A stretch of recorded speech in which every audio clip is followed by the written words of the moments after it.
Muito bom dia pra você, ligado aqui no Apita aí na tela da TV Tribuna Band. Cara nova apresentando o programa, porque Mariana Mello, bom dia. Bom dia, gente. O Atílio hoje tá diferente, né? Tá mais bonito, mais magro. Mais bronzeado. Alguém curtiu um show do Bad Bunny ontem lá no Allianz Parque, né? Nossa, e agora ele só quer saber disso. Agora ele só quer saber de tirar férias, pegar a ponte aérea, curtir shows internacionais. Bad Bunny só fala desse homem o dia inteiro. Uhum. É uma coisa impressionante. Tá de férias aí, mas aqui, sem ser na outra, na próxima ele já tá de volta. É férias curtas, né? E ele tá de férias e ele vai estar perdendo, porque o programa hoje tem assunto para mais de mês. Senhora.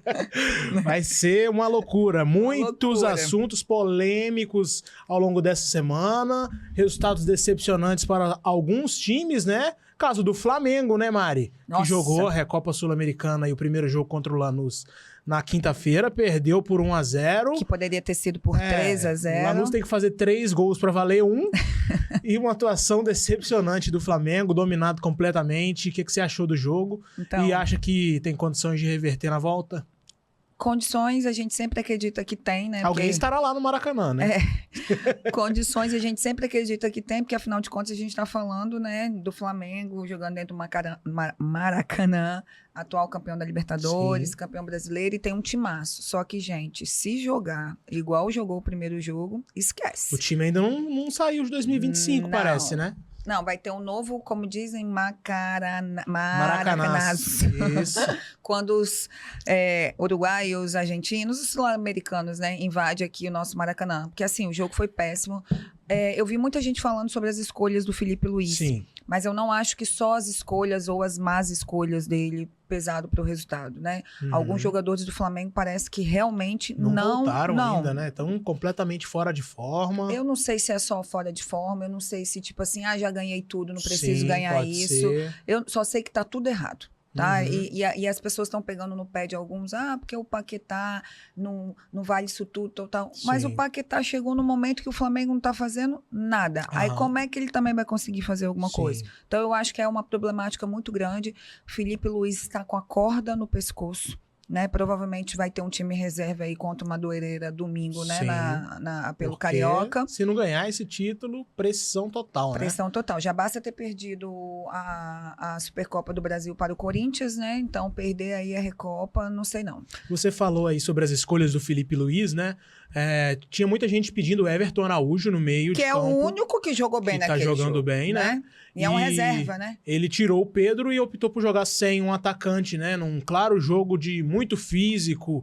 E o Flamengo pouco fez fisicamente, pouco chutou a gol. Acho que só uma finalização do Everton Cebolinha no primeiro tempo. E Carrascal como falso 9 não rendeu. Não funcionou. O que você achou dessas escolhas do Felipe Luiz? Acha que as críticas são válidas? Eu acho que são válidas. Eu sou, assim, super fã do trabalho do Felipe Luiz, só que tudo tem limite, né, gente? Então, até quem a gente ama, a gente tem que criticar, a gente tem que dar umas palmadinhas aí, porque senão o negócio não funciona. Acho que o Everton Araújo merecia até, nesse momento aí, titularidade. Sim, pode apostar que ele vai jogar amanhã contra o Madureira. Porque é um time reserva, né? Mas eu acredito porque, assim, não funcionou, foi uma loucura. Então, eu não sei. Eu fico até sem palavras. E o Felipe Luiz deu uma declaração no final do jogo, né? Na entrevista coletiva pós-jogo. Essa foi a pior da noite. Muito decepcionante, né? Uma fala completamente desnecessária.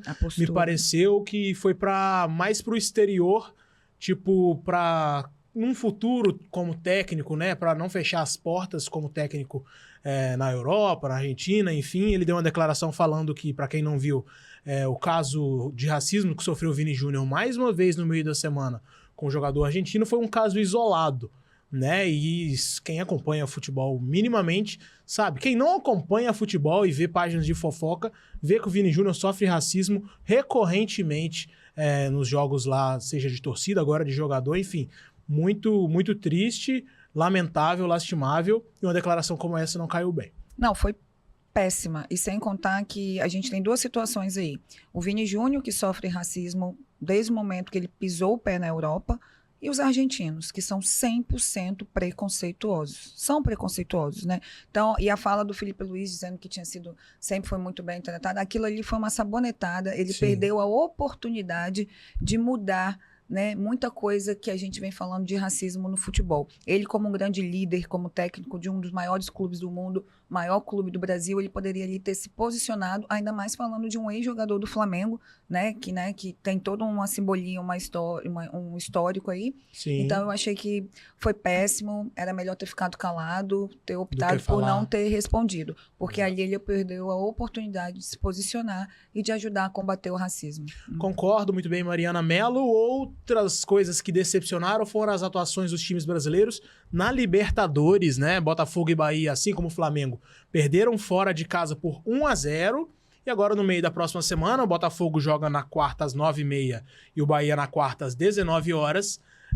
Precisam reverter aí os placares. Acho que, assim como o Flamengo, eles têm totais condições, né? O Botafogo perdeu numa altitude de 4.000 metros pro Nacional Potosí, 6 derrotas consecutivas do Botafogo, assim, igualando uma sequência negativa do último rebaixamento. E o Bahia perdeu pro O'Higgins no Chile, também por 1-0. Um balanço desses times brasileiros aí, podem reverter no meio da semana também, Sim. né? O Bahia vinha de uma sequência muito boa. Sim, perdeu a invencibilidade. Estava num momento muito bom. E a expectativa era de pelo menos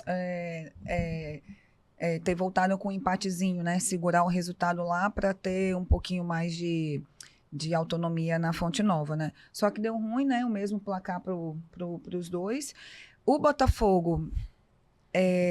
a gente sabe, né? A gente já falou aqui algumas vezes sobre isso, e quem acompanha o futebol também sabe disso, que a altitude, sim, é um fator que prejudica um time e tal, mas o Botafogo já foi sabendo disso, né? O Anselmo teria que ter preparado ali o time um pouco melhor, porque dava também para ter voltado sem a derrota. Sim. E agora é isso, é dentro de casa para tentar reverter. Mesma situação que tem o Flamengo, né? 3 placares aí, né? Sim, então eles vão competições sul-americanas. Vão ter o Flamengo vale aí. título, né? Dos dois valem aí uma passagem para a terceira fase da Libertadores. Nós estamos falando de pré-Libertadores, isso, né? O Aquiles já colocou na nossa tela aqui, Botafogo e Nacional Potosí, quem passar enfrenta na terceira fase o time que se classificar de Barcelona do Equador e Argentinos Júniors.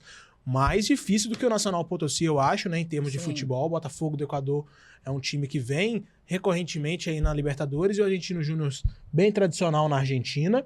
E o Bahia contra o O'Higgins, quem passar, o C7 ali enfrenta o vencedor do C2, Deportivo Táchira, da Venezuela, contra Deportes Tolima, um time que já foi carrasco do Corinthians, mas um pouco mais tranquilo, acho, para o Bahia, mas para isso tem que passar essa fase 2 para chegar na fase 3, né?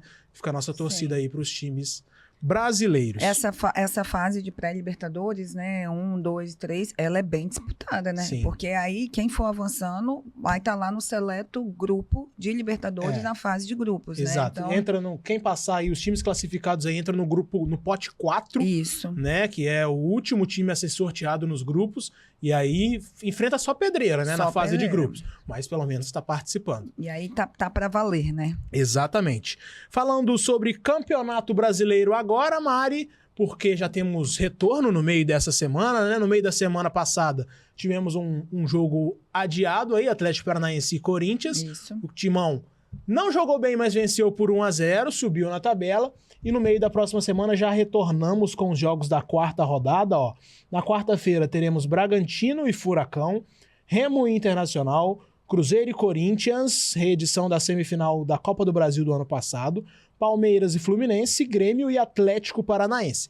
Já na quinta-feira, Santos e Vasco, Remo e Internacional, Coritiba e São Paulo. Ali temos 3 jogos a definir ainda, porque Flamengo joga na Recopa, Botafogo e Bahia jogam na Libertadores, então os jogos foram adiados, mas essa rodada do Flamengo seria contra o Mirassol, o Botafogo contra o Vitória e o Bahia contra a Chapecoense. Um G6 ali com Palmeiras, São Paulo, Fluminense, Bahia, Corinthians e Atlético Paranaense. Estes seriam os times classificados para a Libertadores hoje.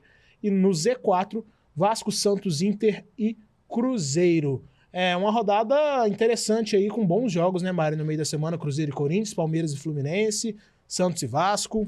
Gente, essa tabela é o retrato doida, né? da loucura que tá o nosso futebol, né? A gente tá em fevereiro e já tá essa malucada toda aí. E a gente fala de 15 mil campeonatos ao mesmo tempo, que tá tudo acontecendo junto. E às vezes a gente repete os mesmos times, né? Porque alguns deles estão em várias competições, né? Então ali você vê, por exemplo, Cruzeiro e Corinthians. Corinthians, né? Que jogam nesse final de semana mata-mata dos campeonatos estaduais, né? Então, podem chegar pressionados no meio da semana ou não, enfim. Palmeiras e Fluminense, só o jogão ali, ó, para acompanhar. Grêmio e Atlético Mineiro. Então, assim, vai ser uma rodada também bem movimentada. E, assim, quem mais está precisando reagir aí desses grandes que jogam, né? Na quarta-feira é o Cruzeiro. Sem dúvida. Né? E aí, na quinta-feira, a gente precisa ver um pouquinho mais aí de Santos e Vasco, né? O duelo direto ali no Z4, além do Internacional. Isso, exatamente. O Cruzeiro aí brigando contra o rebaixamento nesse momento e um reencontro do Tite e do Cássio com o Corinthians, né? No Mineirão. Sempre simbólico, né? Exato. Independente de quantas vezes eles joguem juntos, contra, na verdade, sempre é um jogo bem interessante. E o Vasco, né, gente? Que agora tá mais capenga ainda, sem Coutinho, né? A gente ia falar disso no segundo bloco, mas uma saída de Felipe Coutinho aí, que vinha sendo criticado pela torcida, não como o próprio Coutinho, eu acho. Ele falou que estava com situações mentais, né? Questão de saúde mental, estava aparecendo até um pedido de socorro do Coutinho, que estava com muita pressão na cabeça. Sim. Mas eu acho que a torcida do Vasco nem pegava tão pesado assim com o Coutinho, né? Claro, estava mal dentro de campo, não rendia exatamente como era, mas eu acho que a torcida do Vasco apoiava até o Coutinho, né? Ele não aguentou muito essa pressão recente, na minha visão, né? Se você parar para pensar na história do futebol, dos times cariocas gerais que a gente acompanha. Acontece. Não, já tiveram jogadores muito mais perseguidos, né? Sim. Mas eu acho que no Coutinho ali, o que pesou foram vários fatores, além dessa saúde mental que a gente não pode ignorar. Afinal de contas, quando uma pessoa expõe assim, realmente é porque ela chegou ao limite dela, né? E a gente sabe que isso acontece muito no esporte, né? Então, depressão, pressão, tudo mais. Mas eu acredito que tem muito o envolvimento do Fernando Diniz ali. Sim. Acredito que... Tem conversas de que ele... pesou para essa decisão sim. no Coutinho, né? E eu também acredito que numa coisa, ele não estava feliz. Realmente não estava feliz. Ficou frustrado com a final da Copa do Brasil no ano passado, né? Com o Corinthians, né? Daquela quase título. Ele veio para o clube para isso, né? Para voltar a jogar bem, para dar um título ao Vasco, pensando até numa possível Copa do Mundo e tal. Não estava bem, não estava feliz.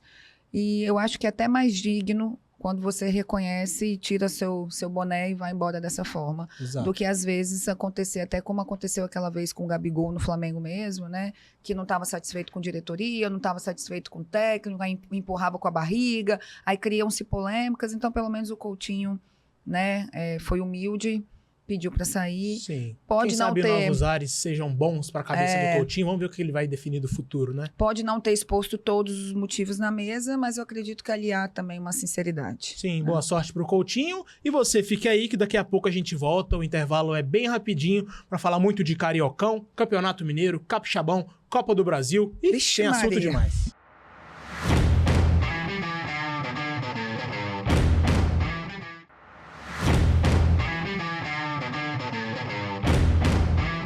Voltamos com a Pitaí, temos muitos assuntos nesse segundo bloco, principalmente de futebol capixaba, mas falando sobre estaduais a nível nacional, Cariocão, temos aí jogos das semifinais neste final de semana, amanhã as duas semifinais, os confrontos são Vasco e Fluminense, que jogam às 18 horas, Flamengo e Madureira às 8h30 da noite.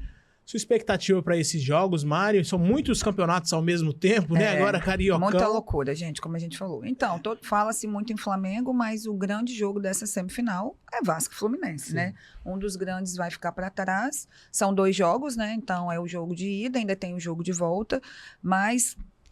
Eu geralmente erro alguns palpites aqui, geralmente sempre. Mas o favoritismo é todo do Fluminense. O momento que o Fluminense está vivendo não se compara ao que o Vasco está passando, ainda mais depois dessa semana aí conturbada, com a saída de Coutinho, com as críticas a Fernando Diniz e tudo mais, né? Então, assim, acho que o Fluminense vai, assim, entrar de salto alto e voltar com uma boa vitória. O Vasco aí vivendo uma série de maus resultados, o Diniz pressionadíssimo, pode ser que venha a cair, por exemplo, se for eliminado contra o Fluminense, e o Vasco em um mês perdeu o seu trio de ataque, assim, os responsáveis pela maior parte dos gols na temporada passada, né? Rayan, Verratti e Coutinho. Chegou o Spinelli, precisa que as novas peças agora se encaixe, né? Spinelli, Brenner, enfim, tem o Andrés Gomes no ataque também, mas não é um time encaixado. As reposições não foram de acordo com as saídas, né? Nada contra os jogadores que chegaram, mas assim, as saídas foram muito impactantes e por mais que esses reforços também deem resultado, não vai ser no tempo que o Vasco está precisando, né? Exato. Então, mas fica aí, como a gente fala, jogo a jogo, tudo pode acontecer, assim como o Flamengo e Madureira, né? Não tem como a gente esquecer a primeira fase que o Flamengo fez, que foi péssima, se classificou ali aos 45 das almas, do segundo tempo, provavelmente terá o time reserva, quem sabe esse time reserva... já é o suficiente para ganhar do Madureira. É isso que eu falei, quem sabe esse time reserva não responde até melhor do que o titular, com certeza, né? Pior não tem como. Falando sobre outro campeonato estadual, o Campeonato Mineiro também vai ter jogos nesse final de semana. Hoje já temos Cruzeiro e Pouso Alegre, ou melhor, Pouso Alegre e Cruzeiro no jogo de ida, lá no sul de Minas. Cruzeiro aí com uma certa pressão em cima do Tite, dos jogadores que precisam dar resposta. E amanhã um clássico, Galo e Coelho, os clássicos dos animais. Galo e Coelho amanhã às 6 horas da tarde, um jogo mais difícil para o Atlético, que também é favorito na minha visão. O Cruzeiro vai sem Caio Jorge, sem Arroio, porque estão poupados, né, por desgaste muscular, mas mesmo assim precisa mostrar resultado assim como o Flamengo, né? Cruzeiro e Atlético, que assim como o Flamengo também não fizeram uma boa primeira fase, né? Então, e o Galo ainda demitiu o Sampaoli no meio da semana passada, tá buscando um novo técnico, quase acertado aí com o técnico do Estudiantes. Todo mundo precisa dar resultado nesse começo. Não, você vê que essa maluquice desse calendário tá tão doido que tem clube que já tá sem técnico, tem time que já tá em crise. Então, gente... Estadual serve muito para isso. Não é, como é que fala, específico de um só, né? Tá tudo emboladinho aí, meio bagunçado mesmo. Exatamente. Agora falando sobre o que interessa, Esporte Capixaba, Capixabão, que é o nosso campeonato aqui do nosso estado, que tá pegando fogo, a situação tá ótima, tá quente. Teremos jogos hoje, amanhã e segunda-feira. Hoje, às 16 horas, Porto Vitória e Rio Branco, no Kleber Andrade. Tá ali, ó, o chaveamento. Hoje, às 16 horas, Porto e Rio Branco. Amanhã, Desportiva e Vila Velhense. E na segunda-feira, Forte contra Vitória. Porto e Rio Branco aí, que eram dois dos times postulantes ao título antes do campeonato começar, né, Mari? E hoje... duelam para ver quem chega à semifinal, né? Eles que fazem um clássico regional bem recente, né? Porque o Porto não tem a história, né, que o Rio Branco tem, mas costuma dar uma movimentadinha mais no estádio, né? Sempre quando joga Porto, Vitória e Rio Branco, Porto, Vitória e Vitória, dá uma movimentadinha aí. Acredito no favoritismo do Rio Branco. Também acho que Camisa o Rio Branco pesa, né? É favorito, sim. Até pela campanha bem irregular do Porto na primeira fase, sem boas atuações. E a gente tem aqui o nosso Rodrigo César, técnico do Rio Branco, que concedeu entrevista coletiva no meio da semana e falou sobre a expectativa para esse jogo. Vamos ouvir o Cezão. Entra uma nova competição, uma competição de mata-mata. São dois jogos que a concentração tem que estar muito lá em cima, né? São jogos que são definidos nos detalhes. Então a gente está muito atento a isso. A nova competição, acreditamos muito na força da camisa, na força do nosso torcedor, do Kleber Andrade, 2 jogos em casa. Respeitamos muito a equipe do Porto, né? De um grande investimento também, de uma grande equipe, de um grande treinador, que eu respeito bastante, o Bursi, né? Eu acompanho, tem um trabalho muito bem feito, né, dentro do Porto. Então acredito que será um jogo muito estudado, muito tático, né, de muito detalhe. Então estou muito atento a isso também. Espero que a gente possa estar muito concentrado, fazer 2 grandes jogos e buscar a classificação. O Rio Branco aí vem pressionado também, né? Também trocou de técnico no meio do Capixabão. O Rodrigo César chegou recentemente. Uma troca que deu certo. Exatamente, vem dando um resultado, né? O Rio Branco vem conseguindo bons resultados e agora tem favoritismo contra o Porto Vitória e busca o tricampeonato consecutivo do Capixabão aí nas mãos do Cezão. Outro jogo que vai acontecer agora amanhã é Desportiva e Vila Velhense, né? Aí sim eu tenho que pagar minha língua, né? Que no programa passado eu achei que tinha um favoritismo aí do Vila Velhense, porque fez uma boa primeira fase no Capixabão, aí a Desportiva vai lá e pá! E faz na Copa do Brasil, na né? Copa do Brasil, então tá com moral. Tá com moral, chega com uma confiança lá em cima. Sim. E um jogo com novidade, com a presença do torcedor Grenada. A Esportiva tinha sido punida por 3 jogos, depois conseguiu a redução para 2 jogos, mas um efeito suspensivo aí liberou a presença da torcida da Desportiva amanhã no estádio Engenheiro Araripe. Então você, torcedor Grená, pode estar presente e fazer uma linda festa, como a torcida desportiva sempre faz. Os ingressos estão sendo vendidos aí no site Tiqueto, e horas antes do confronto na bilheteria do Araripe. Mudou sua ideia, Mari? Então a Ativa é a favorita agora. E momento de apoio importante, né? Porque com a torcida no estádio a gente sabe que é sempre melhor, né? Então eu acho que a Desportiva deve estar, assim, muito motivada, muito. Porque o feito que a gente vai falar depois aqui do que aconteceu na Copa do Brasil é para deixar o time com égua lá nas alturas. Exatamente. E já na segunda-feira, o jogo que fecha esse primeiro pacote aí, jogos de ida das quartas de final, Forte e Vitória. Forte terminou a primeira fase em 8º. O Vitória terminou na primeira colocação, isolada, com o melhor futebol do Capixabão. Mas o jogo é lá em Vargem Alta.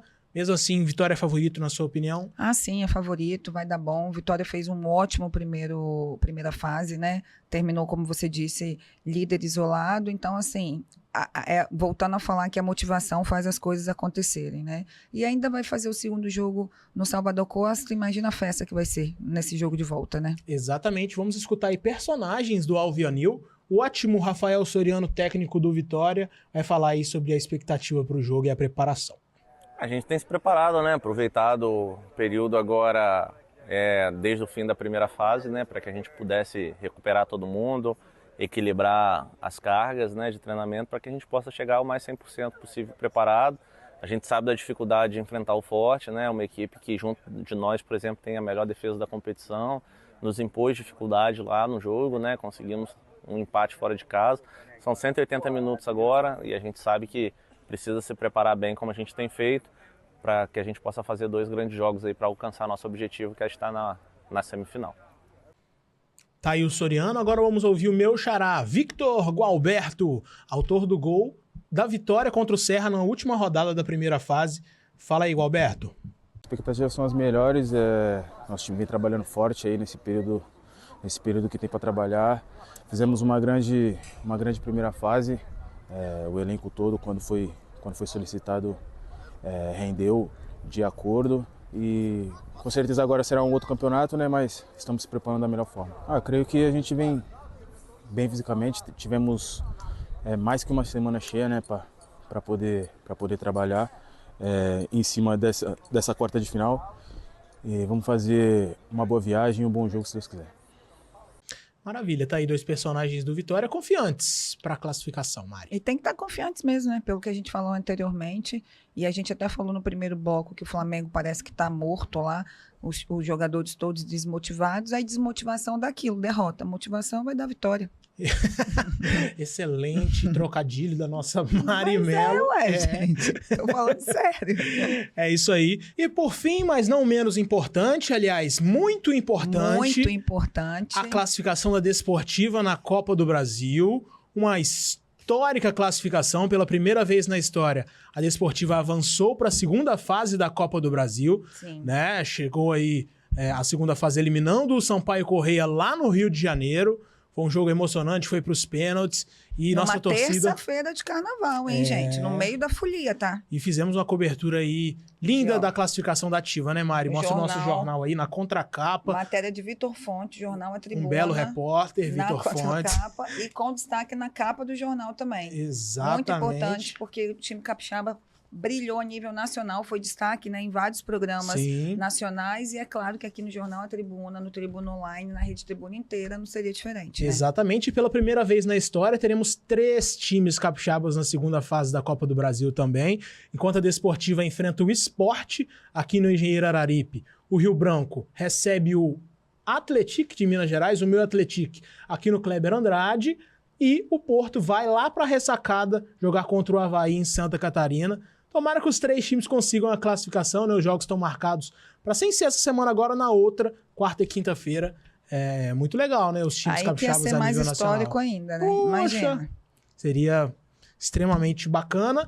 Ficamos por aqui, né, Mari? Um excelente programa de muito conteúdo e você pode participar dos nossos programas, mandar mensagem para o nosso WhatsApp, também no nosso Instagram, @podcastapitaí, que estamos aqui no ar todo sábado às 11h30 da manhã, contando com a sua presença. Muito obrigado, Mari Melo. Até a próxima, galera. Até semana que vem com muito mais de Capixabão e muito mais. Tchau.